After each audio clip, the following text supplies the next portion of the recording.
आज से लाखों वर्ष पहले त्रेता युग में जब सूर्य देव ने विश्वकर्मा देव की पुत्री देवी संज्ञा के साथ विवाह रचाया, पर विवाह के बाद सूर्य देव जब भी देवी संज्ञा के समीप आते तो देवी संज्ञा सूर्य देव के तेज को सहन नहीं कर पाती।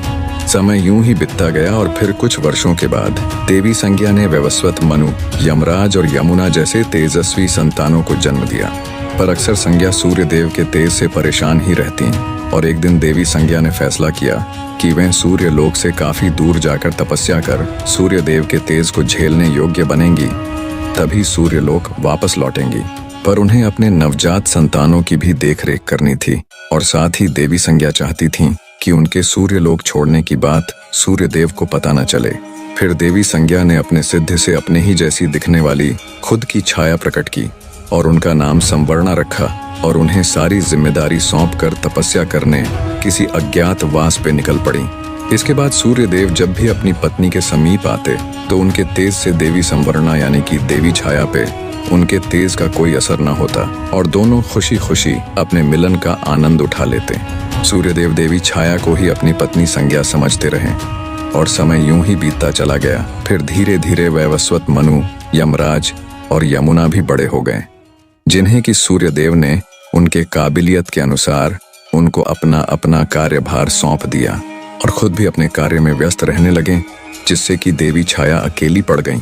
जिसके बाद देवी छाया ने महादेव की तपस्या करने का निश्चय किया और फिर महादेव की तपस्या में पूरी तरह से लिप्त हो गई। फिर यूं ही तेज धूप में तपकर भूखे रहकर तपस्या करते करते कई माह बीत गए और साथ ही देवी छाया ने तपस्या करते समय ही गर्भ धारण कर लिया था। और इसी बीच जब महादेव देवी छाया के सम्मुख प्रकट हुए और उनसे अपना वरदान मांगने को कहा, तब देवी छाया ने महादेव से अपने लिए एक असल जीवन का वरदान मांग लिया, क्योंकि वह सिर्फ देवी संज्ञा की एक छाया मात्र थीं। दरअसल देवी संज्ञा के एक अरसे से सूर्यलोक वापस न लौटने के कारण अब देवी छाया के अंदर एक असल जीवन पाने की इच्छा जागृत हो चुकी थी। फिर महादेव तथास्तु कहकर अंतर्धान हो गए। फिर कुछ महीनों बाद देवी छाया ने एक दिव्य शिशु को जन्म दिया, पर वह दिव्य शिशु कुपोषित और काले रंग का हुआ, जिसे देख देवी छाया चिंता में डूब गईं। पर कुछ समय बाद उन्होंने खुद के मन को समझा लिया। दरअसल देवी छाया के भूखे प्यासे और कड़ी धूप में तपस्या करने के कारण ही उनके शिशु का रंग काला हुआ। साथ ही इसके पीछे उनके छाया होने का भी प्रभाव उनके शिशु पे ही पड़ा और यह दिव्य काले रंग का शिशु कोई और नहीं बल्कि स्वयं शनिदेव ही थे। फिर देवी छाया शनिदेव का लालन पालन यूं ही करती रहीं और एक दिन सूर्यदेव सूर्यलोक में स्थित अपने महल अपनी पत्नी से मिलने के लिए आए, जहां उनकी पत्नी ने उन्हें पुत्र शनि से मिलवाया और पुत्र शनि को सीधे सूर्यदेव के गोद में रख दिया। पर जैसे ही सूर्यदेव की नजर पुत्र शनि पे गई, वे पूरी तरह से हैरान हो गए और क्रोधित भी। फिर पुत्र शनि को देवी छाया के गोद में वापस रखते हुए सूर्यदेव ने देवी छाया को बहुत ही धुतकारा।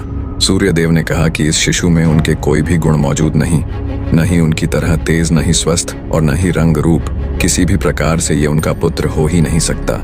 सूर्यदेव ने पुत्र शनि को अपना पुत्र स्वीकारने से साफ मना कर दिया और गुस्से में वहां से चले गए, जिसके बाद देवी छाया अत्यंत ही निराश हो गईं। और यही वो दिन था जब शनिदेव और सूर्यदेव के बीच शत्रुता की एक बड़ी शुरुआत हो चुकी थी।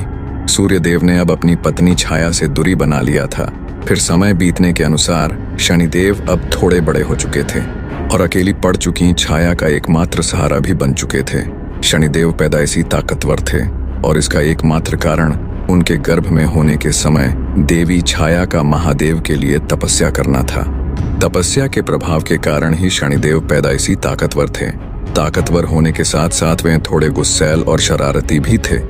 बेहद कम उम्र होने के बावजूद भी उन्होंने कई गंधर्वों को युद्ध में अकेले ही परास्त कर दिया था, यहाँ तक कि देवताओं को भी टक्कर देने लगे थे। शनिदेव अपने गुस्से का प्रयोग अपनी ताकत के साथ मिलाकर किया करते और इसीलिए वे बड़े से बड़े गंधर्वों और देवताओं को अपनी ताकत का लोहा मनवा चुके थे। शनिदेव के बचपन से ही इतने कठोर बन जाने के पीछे उनके पिता सूर्यदेव के प्रति उनके मन में पल रहा क्रोध ही था और उस समय शनिदेव का एकमात्र लक्ष्य सूर्यदेव से भी ज्यादा शक्तिशाली बनकर उनके घमंड को चकनाचूर करना था। फिर समय जैसे जैसे बीतता जाता, शनिदेव के अंदर सूर्यदेव के प्रति क्रोध और घृणा की भावना उतनी ही बढ़ती जाती। और इसी प्रकार शनिदेव अब युवा भी हो चुके थे। फिर देवी छाया ने शनिदेव के दिन बढ़ते गुस्से को शांत करने के लिए उनका विवाह चित्ररथ नाम की कन्या से करवा दिया, जो कि परम तेजस्विनी और साध्वी थीं। विवाह के बाद शनिदेव सचमुच काफी शांत रहने लगे थे और एक बार जब शनिदेव अपने ध्यान मुद्रा में बैठे हुए थे, तब उनकी पत्नी चित्ररथ ने शनिदेव के सम्मुख पुत्र प्राप्ति की इच्छा व्यक्त की, जिसका शनिदेव ने कोई उत्तर नहीं दिया।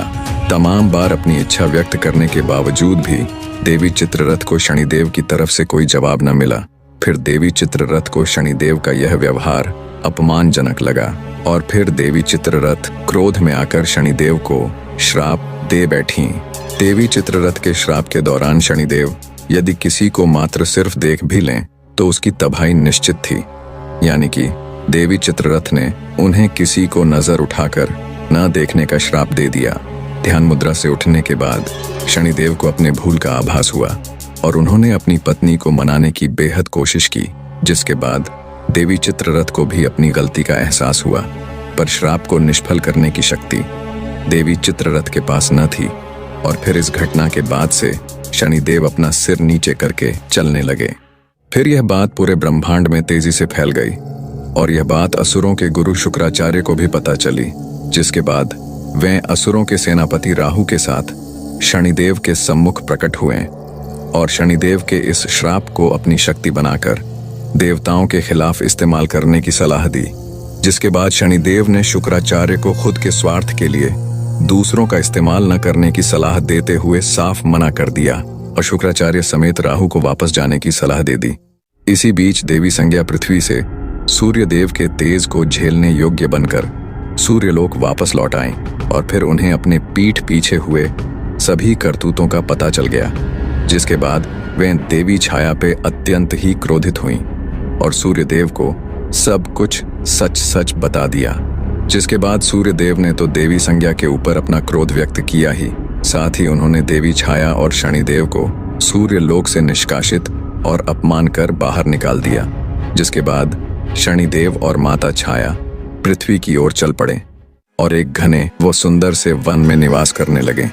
वन में रहते रहते शनिदेव की मित्रता काकराज से हुई और इस बेहद खूबसूरत वन में शनिदेव माता छाया के संग खुशी खुशी रहने लगे थे।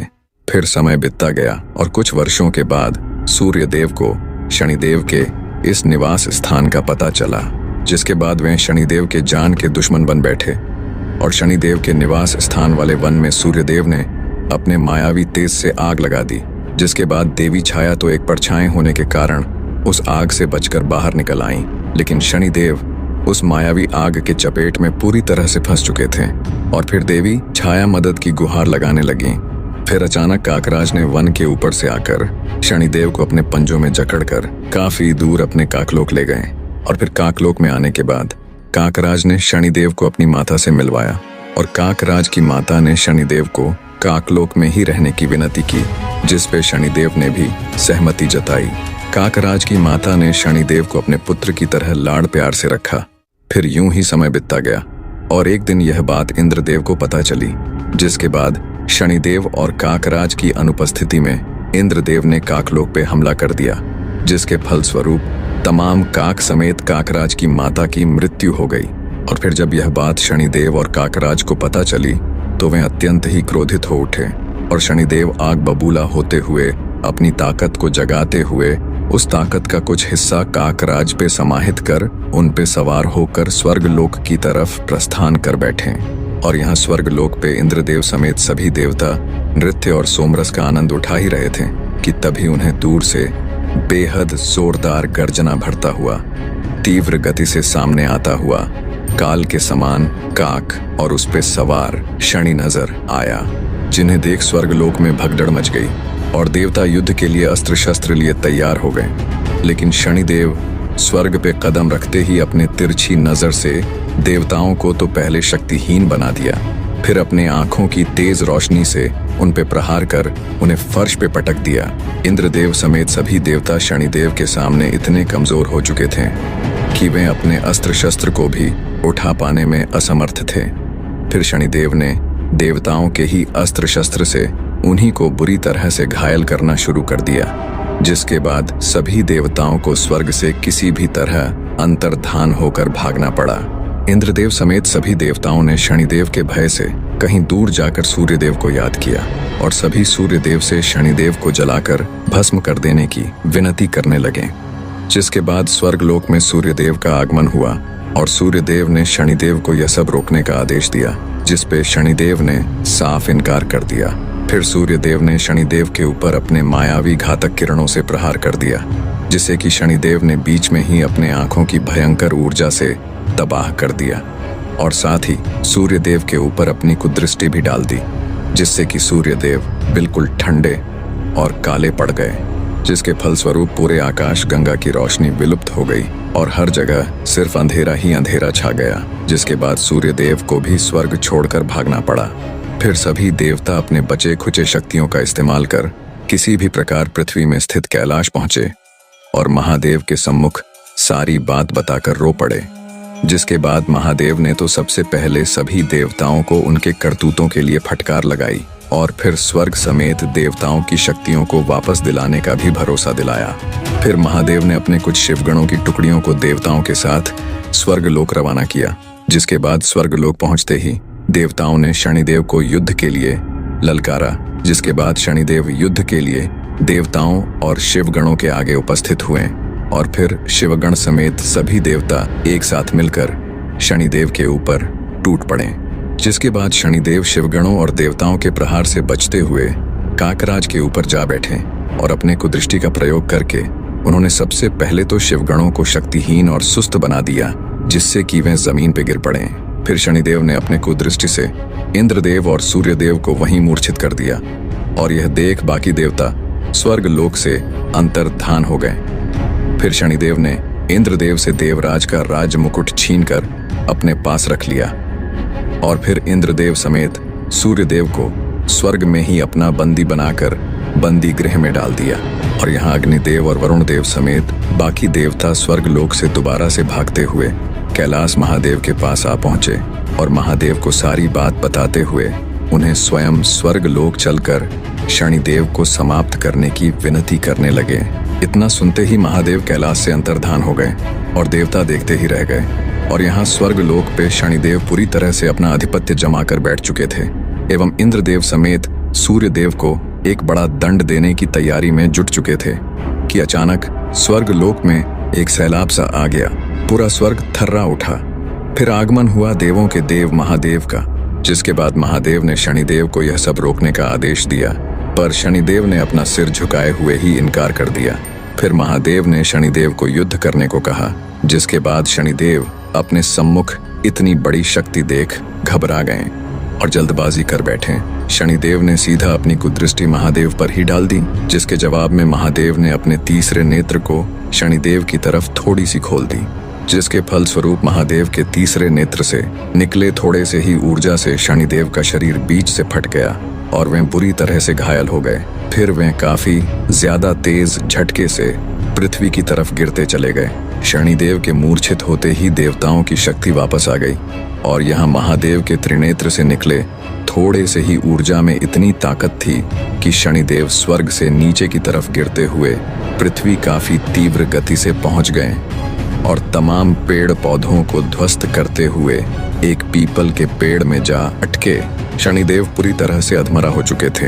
ऐसा लगता था जैसे कि वे अब नहीं रहे, पर कुछ देर बाद उन्हें होश आया और फिर उन्हें महादेव के शक्ति का एहसास हुआ। जिसके बाद शनिदेव महादेव से काफी ज्यादा प्रभावित हुए और उन्हें अपना गुरु मानते हुए पीपल के पेड़ में वैसे ही पड़े पड़े महादेव की तपस्या में लीन हो गए। शनिदेव में इतनी भी ताकत नहीं बची थी कि वे थोड़ा हील भी सकें। फिर काफी वर्षों तक पीपल के पेड़ में ऐसे ही पड़े पड़े घोर तपस्या करने के बाद महादेव शनिदेव से काफी प्रसन्न हुए और महादेव शनिदेव की क्षमता और साहस से तो पहले से ही काफी प्रभावित थे। इसलिए उन्होंने शनिदेव को पीपल के पेड़ से अंतर्धान कर सीधे अंतरिक्ष में ला खड़ा कर दिया और पहले जैसे स्वस्थ भी बना दिया। साथ ही महादेव ने शनिदेव को एक दिव्य त्रिशूल भी भेंट किया, जिसके बाद महादेव ने शनिदेव को एक लोक भी भेंट किया, जिसको महादेव ने शनिलोक नाम दिया। और आखिर में महादेव ने समस्त ब्रह्मांड के देवी देवताओं की मौजूदगी में शनिदेव को पूरे ब्रह्मांड का न्यायाधीश घोषित किया, यानी कि न्याय के देवता। और यह देख सूर्यदेव समेत सभी देवताओं को शनिदेव के साथ किए गए क्रूरता को लेकर अपनी गलती का एहसास हुआ। फिर अपनी गलती का पश्चाताप करने के लिए सूर्यदेव पृथ्वी जाकर देवी छाया को सूर्यलोक वापस लेकर आए और खुशी खुशी रहने लगे।